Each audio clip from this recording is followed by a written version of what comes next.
Bonaduce, life coach. Danny Bonaduce, life coach. That is me, Danny Bonaduce, life coach. Call me right now, and here's that phone number again, 1-800-252-1025, or we will happily take your emails at lifecoach@KZOK.com. Life Coach, brought to you by Goldberg Jones, Divorce for Men. Call 1-800-DIVORCE. Let's talk to John in Seattle. Good morning, John. Morning. How are you? Hi. What can I do for you? My son is on probation for underage marijuana use. Right? He wants to leave his mom's house and come live with me. Is that a good idea? He wants to continue still using. Well, is that why he wants to leave his mother's house, because she won't let him use marijuana? Yes. Well, I'll tell you this, and I realize when I say this, I say it with a grain of salt. You might want to consider taking your son out of your ex-wife's house for wanting to let an underage kid who's on probation continue to smoke marijuana in that household. What other rules will she break? What other laws will she tell him are a fine idea to scoff at? Having said that, I know what it is to deal with being the father of a teenager who wants other things. What kind of parent is your ex-wife? I'm sorry, repeat that? What kind of parent is your ex-wife? Well, we're divorced, so we don't get along. We have different values and ideas of child rearing. Well, I will answer your question about the marijuana the quickest way possible, which is very easy for me to do. No, under no circumstances should this kid come to live with you and think for a moment he's going to be able to continue to smoke pot when he's not only underage, and forget about the legality or the morals of marijuana. There's a moral question for some people. There's a health question that most people don't factor in. The same factor as cigarettes. It's terrible for developing lungs. This kid should not be smoking pot. He has to be at least 18 because it's that same call you make of should I smoke, should I drink. These things are known to be bad for you, but they're legal. You can do them right now at an illegal age, at too young to be doing it. He absolutely, under no circumstances, should come to your house thinking he can smoke pot. And if he does, you should let him know you're not going to break the law in my house. I don't need to be your friend. I need to be your dad. And you're not coming over here and smoking pot in my house. And I'll get on the phone with your mother. And that's no joy for me, Junior, to have to call your mother. But the fact is that you're smoking pot anywhere is not good with me. Thanks for the call there, John. 800-252-1025. That's the number for Danny Bonaduce, life coach. Make the call now because he can help you. I can. Brian and Everett, you're on with Danny. Hiya, Brian. Hello, in the pear tree. That's me. Yes, for Christmas. I have a problem with getting mixed messages and mixed signals from people that I really need to be friends with, and the problem is a lot of my relationships are intermediated through covert surveillance and media operatives and this kind of thing. How do I get a legitimate conversation with the person without having intermediaries intercepting and reinterpreting it? I got a quick question for you, man.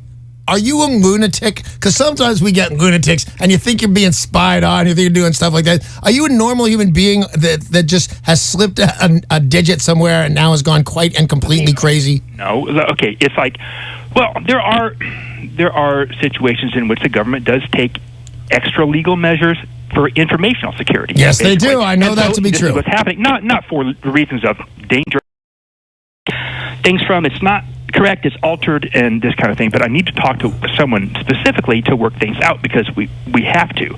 And I can't. You're going to get mixed signals, my friend. And you're going to get mixed signals anytime there's a third party. And in your world, it sounds like there's an extra 85 people sending messages and things like that. You need to get to the root of this problem by talking directly to the source of the information that you want and directly to this person that you want to give the information to, and not these intermediaries that you were talking about. Good luck.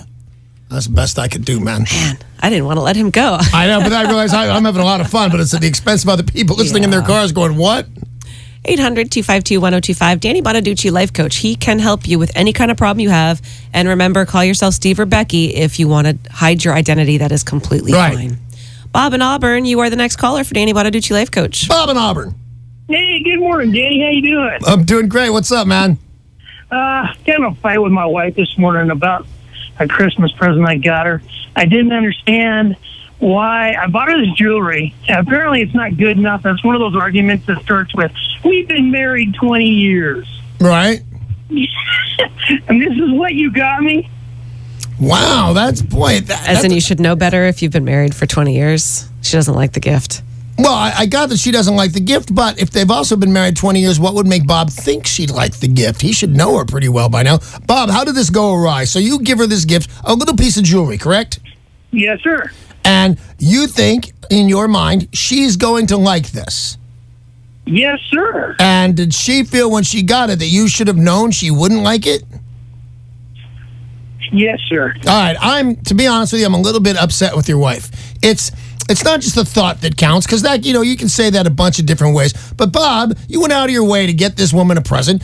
Apparently, it's a piece of jewelry. You went to the jewelry store. There's been some indication in your marriage of 20 years that she's going to like this. You know what? To be honest, if she didn't like it, I think your wife should have sucked it up. What person doesn't pretend? I'd say, and this is a bad thing to use because my wife just did get a different hairstyle. I really like it, honey. Don't think this is it. Your wife comes home with a different hairstyle, and you hate it. You totally hate it. You think she looks like a freak show. And instead of saying that, you say, oh my God, it's beautiful, because that's the right thing to do. Why would you ever say, I don't like this jewelry? But what if, say, Bob got his wife gold jewelry and all she wears is silver? Or what if Bob got his wife a pair of earrings and she doesn't have pierced ears?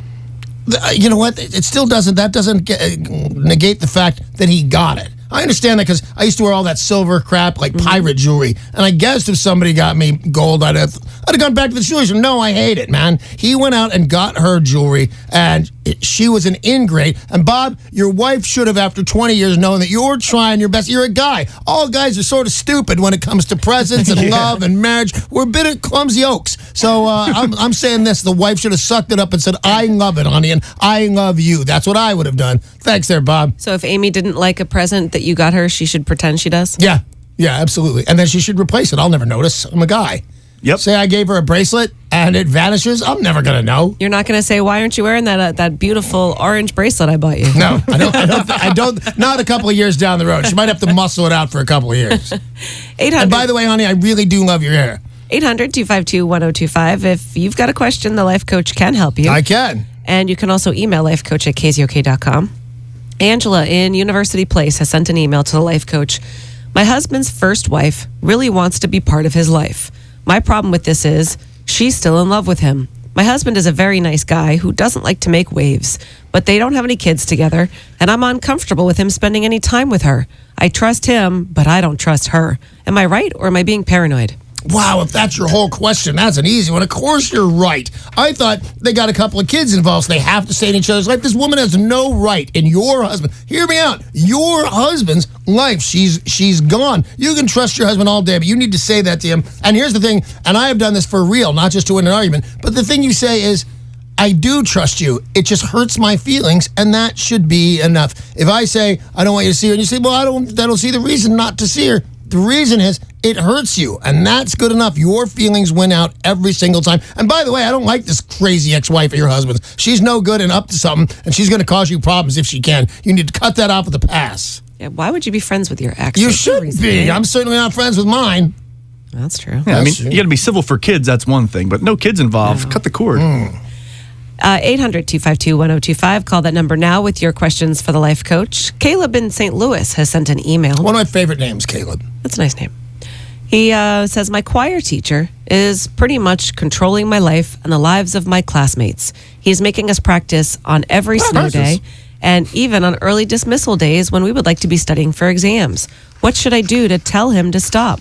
All right, the first thing you should do if you think your choir coach is being a pain in the butt, you need to see a new movie called Whiplash. Where that's the guy from the insurance commercials and Juno. We are farmers. Yeah, that guy. He goes crazy and like punches his choir right in the face. So you should be happy. Of course, there is a chance that is a movie. I think you really have to tell him how you feel. And there are rules. There are, if you're supposed to be out at a certain time, and he's not giving you a graded exam, he has to cut you loose. It's not his prerogative to say, hey, I think I will do this whenever I see fit, because teachers get on a really weird power trip sometimes. And so if it's not a scheduled class time, you need to be on your own preparing for another scheduled class time. It's a big hassle to be a college student these days because, that factors in on the life score for the rest of your life, how you did in college. So, yeah, I would either make it known or Yeah, make it known. I was going to say just stop listening to his rules and regulations because they don't count. He's not the law. I'm telling you right now. But you might have to report this to somebody and say, hey, Dean so-and-so, we need to be out of this room so we can be studying. He's gone crazy. Got time for another email on Danny Bonaduce, life coach. This is from Frank, and he writes, life coach at KZOK.com. For the past 4 years, my son has been in and out of jail. He has been abusing drugs, plus he shoplifts to support his habit. He's 28 years old. He's considered intelligent, but he has taken a lot of money from us, stolen our jewelry, electronics, tools, and other household items for drug money. He is currently in jail and will be so for at least a year. My wife visits him regularly, but I haven't been able to yet because of anger and frustration. Many say that I should go visit him and it will be part of his healing and rehabilitation. How do I heal? Do you think I should visit him in support of his recovery and just forget about the past? Oh, no. See, the two are not mutually exclusive. I think that you can go see him, but you don't have to forget about the past. I think when they talk about part of his recovery, I can say that you go up and go, listen, Jim, I cannot believe you took my bandsaw to support your drugs. And, when you get out, I'm not really going to try. You can discuss these things on your visit. And I think you need to because it wouldn't kill me. I'm not going to stay up all night if you don't go see him. He stole from you. He lied to you, and he did it enough times. But he said it's a drug addiction. It's terrible. He didn't want to, but I think if you're going to acquiesce and go see him, you tell him exactly how you feel. You stole from me. I don't trust you. And it's not a line out of the Godfather. This is a real thing. You broke my heart, man. How could you do that to your family? So I think you go let him know exactly how you feel, so he can start to heal and get better. So he doesn't get right out of there. And next thing you know, first thing he's going to do out of jail probably is you. Second thing, he's going to rip you off again. Don't fall for that on an emotional sense either. Don't get all hurt again. Got time for a caller on Danny Bonaduce, life coach. Here is Willie in Seattle. Hey, Willie. How you doing? What's up, man? So I just want to send my 12-year-old through hunter safety, gun and hunter safety school, and the old lady thinks it's a bad idea. It's a bad idea. Don't send him to hunter safety. That's who ends up with a shotgun to the leg. You send the kid, if he's going to go on, he's going to deal with guns, man. Absolutely, Willie. You need to send this kid to hunter safety. It's one of the best things you can do. Right, yeah. I've been around guns my whole life, and he's going to be around them. I'm an avid gun guy and like to hunt and stuff, so, I thought it'd be the best idea to send him through it. She just thinks he's too young, How old is he? He's 12. No, he's fine. He's fine. Matter of fact, I think they have classes in hunter safety as low as 6 or 7 years old. But this is, you know what? I'm not around guns. I don't have guns. My kids aren't going to play with guns. I don't need to do it. But I'm telling you right now, I read up. I say I'm aware of what's going on. We all don't have to be Ted Nugent to be, hey, this is the best thing. I want my son to hunt just like I hunted with my dad. It's absolutely, Willie, you're doing the exact right thing. It's a legacy with you and your kids and other people and their children and fathers. And I think the best thing that you can do is send the kid to hunter safety classes. And by the way, you can probably figure out how to do this on Google. Is give your ex-wife or your wife, whichever it is, the stats on safety comparing kids that went to hunter safety class versus kids that did not. And I'll bet your idea is starting to look like a genius. So look that up. But the answer is absolutely getting the kid into hunter safety. If he's going to hunt, he's going to use guns, he's going to go hang with his dad, and I think that's neat. You should send him to hunter safety. All righty, that is all the time we have for Danny Bonaduce, Life Coach. Life Coach is brought to you, of course, by Goldberg Jones, Divorce Men. Call 1-800-DIVORCE.